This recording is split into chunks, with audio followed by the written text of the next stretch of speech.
हम सभी अपने जीवन में सफलता चाहते हैं, है ना? उसके लिए हम रात दिन परिश्रम करते हैं, कड़ी मेहनत करते हैं, परंतु फिर भी असफल हो जाते हैं। परंतु ऐसा क्यों होता है? कभी सोचा आप सबने? क्योंकि सफलता पाने का मंत्र बड़ा कठिन नहीं, बड़ा सरल है। उचित विचार, उचित समय, उचित स्थान पर उचित प्रहार। जब आपके विचार, समय, स्थान और प्रहार यानी परिश्रम उचित है, तो सफलता आप ही को मिलेगी। जिस प्रकार एक लोहार लोहे से कुछ बनाते समय उस लोहे के सही ताप तक के आने की प्रतीक्षा करता है और समय आने पर उचित स्थान पर पर्याप्त बल से प्रहार करता है और लोहा आकार ले लेता है, ठीक उसी प्रकार आपकी सफलता भी आकार लेती है।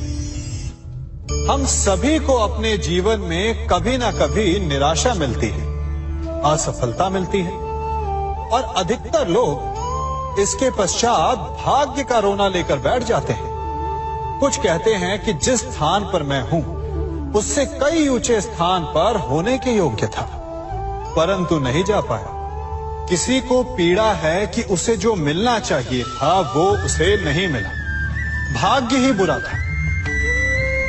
भाग्य क्या होता है? भाग्य वन में खिला पुष्प देवताओं को चढ़ाया जाएगा, या किसी सुंदरी की वेणी में वो सजेगा, या फिर उसे कुचल कर उत्पाद बना दिया जाएगा।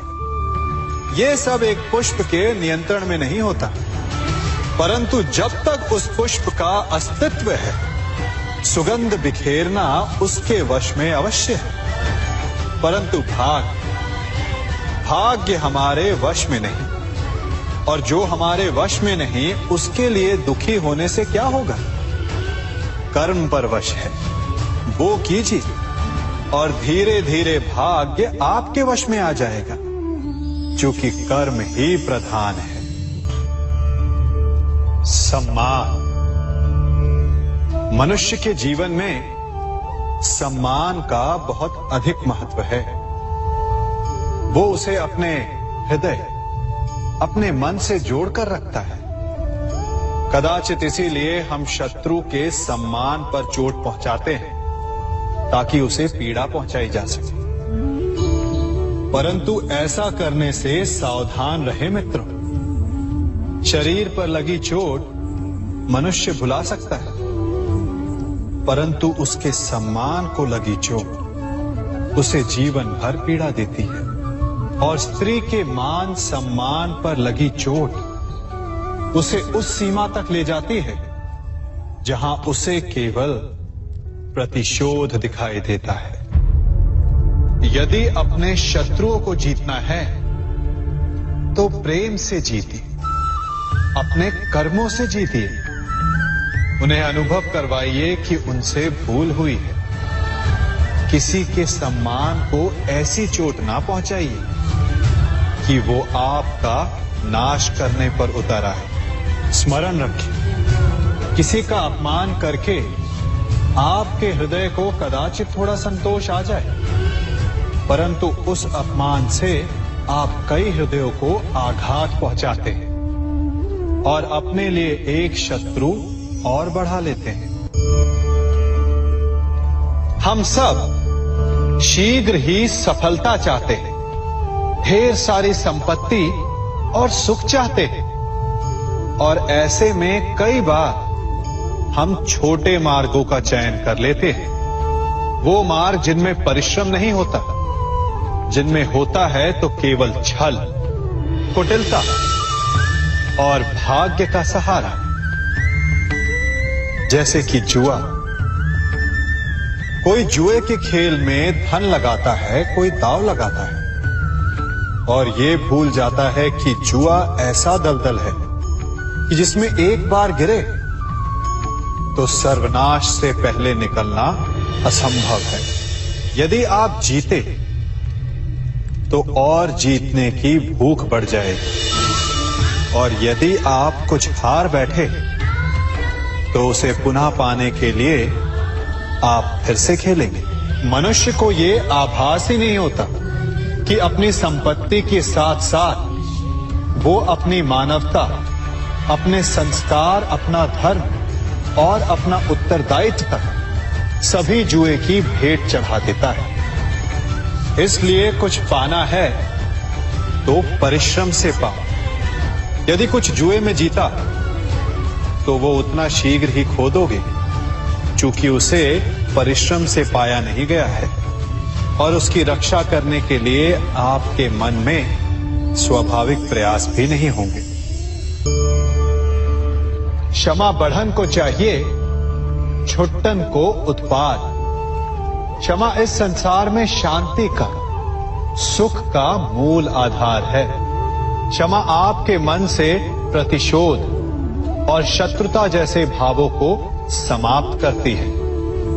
परंतु क्या हर स्थान पर क्षमा आवश्यक है? क्या प्रत्येक का अपराध क्षमा करने के योग्य होता है? नहीं। कभी कभी उसे क्षमा करके हम उस व्यक्ति को और बड़ा अपराध करने की प्रेरणा देते हैं। और ऐसा ही अपराध है स्त्री का मान भंग करना, जिसमें क्षमा की कोई अवस्था नहीं। यदि सिंह भूल से गाय के बछड़े का अखेट कर ले तो उसे क्षमा किया जा सकता है, परंतु यदि वो नरभक्षी हो जाए तो उसके केवल दो स्थल होते हैं, या तो पिंजरा या फिर मृत्यु की गोद। कुछ परिस्थितियों में क्षमा के स्थान पर दंड देना आवश्यक होता है, क्योंकि ये दंड का भय ही है जो लोगों को वो अपराध करने से रोकता है। संसार में सबसे बड़ा क्या है? अभिमान और बाहुबल या विश्वास और आस्था? निश्चित रूप से बाहुबल के महत्व को नकारा नहीं जा सकता। मनुष्य अपने बाहुबल से पर्वत को मैदान बना सकता है, सागर सुखा सकता है, मरुस्थल में नदियां बहा सकता है, परंतु बाहुबल को सहारा होता है विश्वास का। यदि मन में विश्वास ना हो तो बाहुबल किसी काम का नहीं। वो कौन सा बल है कि मोर आकाश की ओर ताकते हैं? वो विश्वास ही तो है जिसके कारण वर्षा होती है और दोनों की प्यास बुझती है। परंतु जब आपके बाहुबल का सामना धर्म के विश्वास से होता है तो बाहुबल हार जाता है और जीतता है विश्वास। विजय होती है आस्था की। यदि आप सत्य के मार्ग पर चल रहे हैं और आप अपने इष्ट में आस्था रखते हैं तो किसी भी पापी का बल आपका कुछ नहीं बिगाड़ सकता। कभी सोचा है हमारा जीवन भी उस रेत की घड़ी की भांति है? जो रेत नीचे गिर चुकी है वो हमारा अतीत है, जो अब भी ऊपर है वो हमारा आने वाला भविष्य है, और वर्तमान ये संकुचित स्थल है जहां से धीरे धीरे करके रेत गिर रही है। अर्थात हमारे पास जीने के लिए यही एक क्षण है। उसका उपयोग कैसे करना है ये हम पर निर्भर करता है। जो बीत गया उसका दुख मनाना है, या जो भविष्य में होने वाला है उसकी प्रतीक्षा में क्रोध करना है। सब कुछ करने के लिए यही एक क्षण है। प्रसन्न रहना है तो उसके लिए भी यही एक पल है। प्रतीक्षा करते रहोगे तो ये पल भी भूतकाल में बदल जाएगा। इसलिए आनंद के लिए, परोपकार के लिए प्रतीक्षा ना कीजिए, आपके पास जो पल है उनका भरपूर सदुपयोग कीजिए, क्योंकि इस घड़ी को पलटकर आप फिर से समय अवश्य गिन सकते हैं, परंतु अपना बीता हुआ समय आप वापस नहीं लौटा पाएंगे।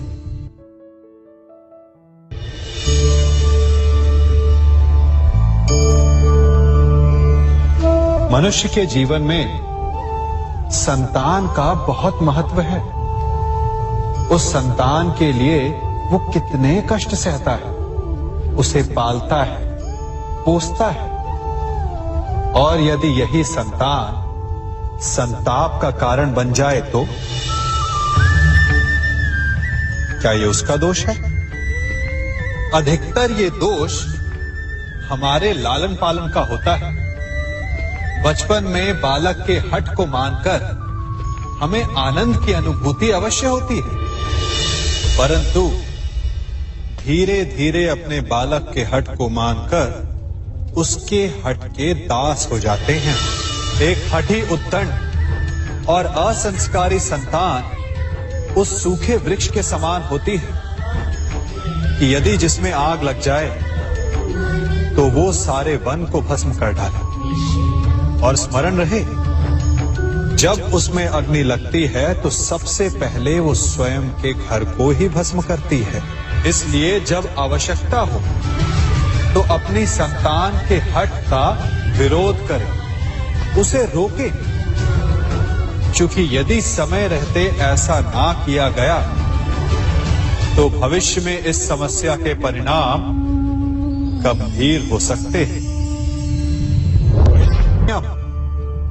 प्रतिज्ञा, वचन, ये सब मनुष्य ने समाज को सही दिशा में रखने के लिए बनाए हैं। वो मनुष्य ही क्या जिसके जीवन में नियम ना हो, जिनका वो पालन ना करे, परंतु समय के साथ चलने के लिए नियमों को बदलना भी आवश्यक होता है, क्योंकि ये आज का समय ही तो है जो बीत जाने के पश्चात इतिहास बन जाएगा। यदि आवश्यकता पड़ने पर नियम और प्रतिज्ञा भंग ना की जाए, समय की मांग के अनुरूप अपनी प्रतिक्रिया ना बदली जाए,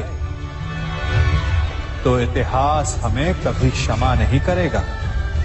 आवश्यकता पड़ने पर आपकी तोड़ी हुई एक प्रतिज्ञा, एक बंधन कभी कभी पूरे मानव इतिहास को बड़े विनाश से बचा सकता है। इसलिए नियम, प्रतिज्ञा, वचन कुछ नहीं, कुछ है तो केवल समय, जिसके अनुरूप चलने वाला ही सफल हो सकता है।